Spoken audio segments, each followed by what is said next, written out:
Welcome guys to another video. As you can see, still the same dress. Still, it's not a dress. Still dressed the same way. And in the background, still my event. So if you haven't, what's happening with my cam? Okay, so if you haven't entered yet, there's still a week time. So keep that in mind. And for now, I'll leave you with the second game of the day. Yeah, enjoy it and have a good time.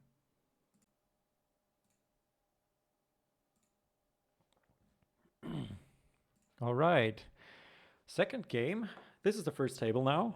We got Pirate 72195, which is not his real name, or his in-game name is Pedro P or something like that. And we got the Smooth Swallowist. So we got Sakazuki versus Enel. I've heard a few, or both sides of the matchup. I've played both sides of the matchup. I think it's pretty good for Sakazuki actually, but seeing the Thunderbolt Amaru combination is pretty brutal. Like that thing in the late game or as a finisher can be so like it can be a real feels bad moment.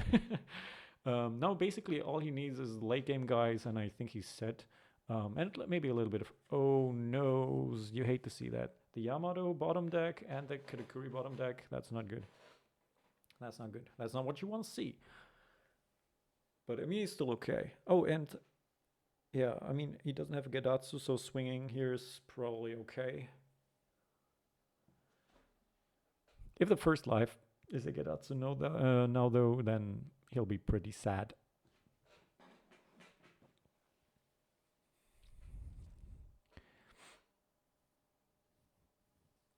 Okay, perfect curve. Let's see. If he has the Borzolino, that's like the play on 4 against Enel. That's so good.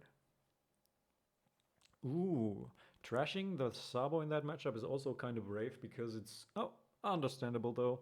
If you have the Borzolino, you can probably trash the Sabo. Not really anything you could play here. That's kind of ass. But I mean, it doesn't really matter, right? I probably wouldn't even play a character at all. But I'm bad with playing as Enel. Because if you play the Sanji, he will get removed anyways. So you might as well just swing big with your Enel and your Shura. But that's not the case here.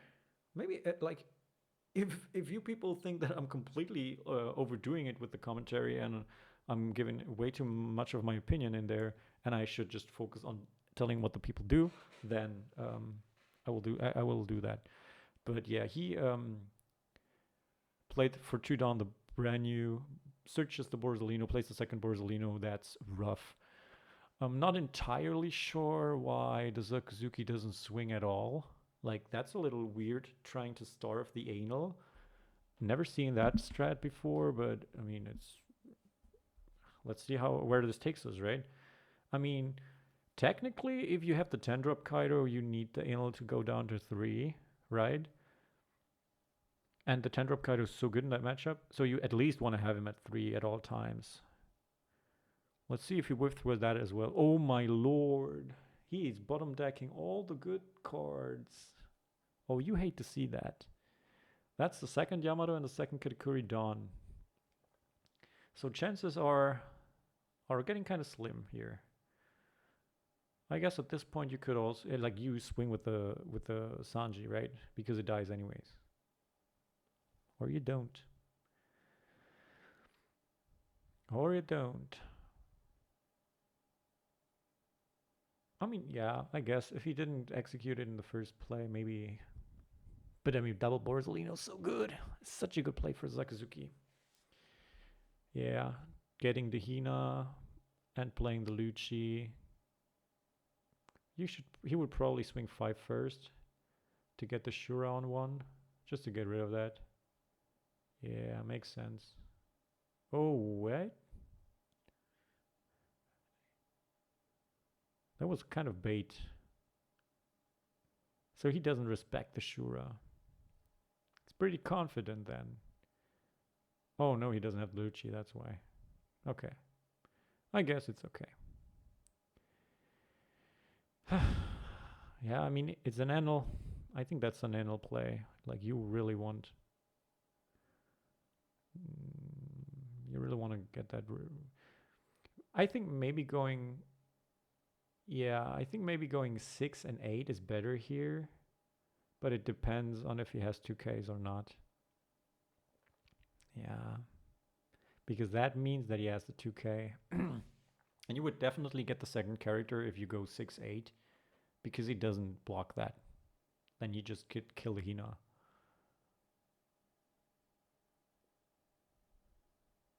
The Enel is drawing pretty poorly though. Like, but I mean, it's a card game at the end of the day, right?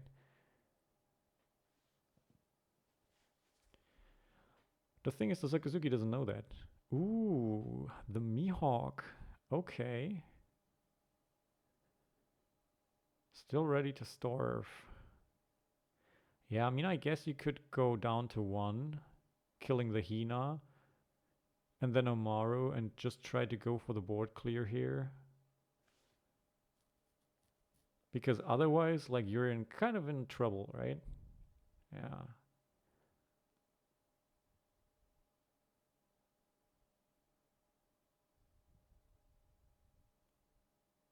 I mean, yeah, you could swing 7 on the Hina, look for for another 2k counter, but yeah, if you want to clear the Hina, you need to go 8.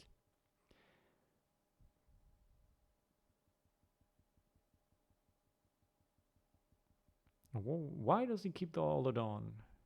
That's very interesting. I wonder what he wants to do with Tendon. But I mean, he let it go, so that tells us that he probably doesn't have any 2Ks left. Or he was maybe expecting a Yamato, possibly. Oh, so he doesn't... Yeah, okay, I get that. I see.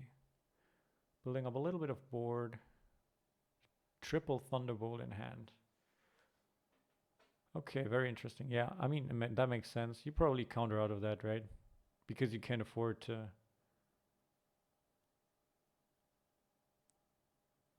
That's the question. Like, is it better to drop the 2 cards or to lose the Enel 100%? On the other side, you might just drop the 2 cards and then he plays 10-drop Kaido and then you're kind of in a rough spot, right? So yeah, maybe it's a good call here, but maybe it's the bad call here. The Sakazuki has everything he wants. Like, he's easy peasy, back to back Mihawk. That's rough. So is there even anything you could possibly draw here? I think that game's kind of done. What are the options here? I think honestly, attach the Dawn and swing very big onto yeah, get rid of the Bozzolino with the Amaru, probably, and then try to swing big for the Mihawk. Or just go for life and try to win the game by yeah, running the opponent over. But the problem is, with 2 blockers, there's basically no way you can rush them down, right? I mean, you need to try to take control of the board. Because even if you Amaru one of the characters and you swing for life, he still has the other blocker. And if you don't kill any of them this turn, then like next turn you're still done. But it is what it is. He decides to go the aggressive route. Let's see how the opponent reacts with that.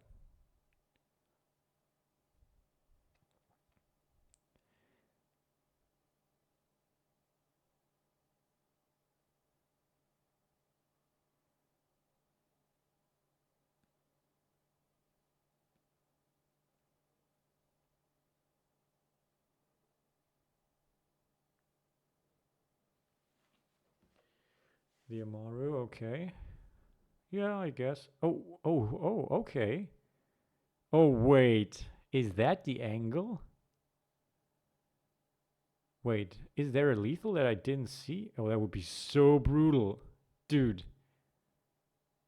No! Oh boy. Oh, I was on the edge of my seat here. The Enel actually saw a lethal there that I did not anticipate, like, at all. Definitely didn't expect that. If he has an Amaru now in live, that would be really brutal. Because he would be back to 2 lives. And then I think he actually has a good shot of living.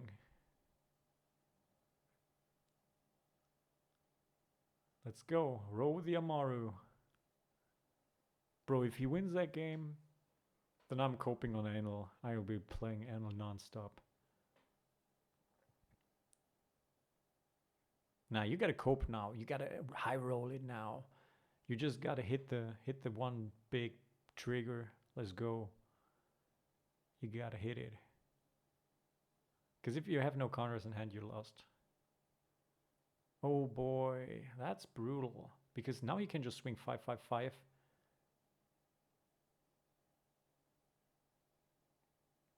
Which would be bad. 5 would be bad. You would go 7.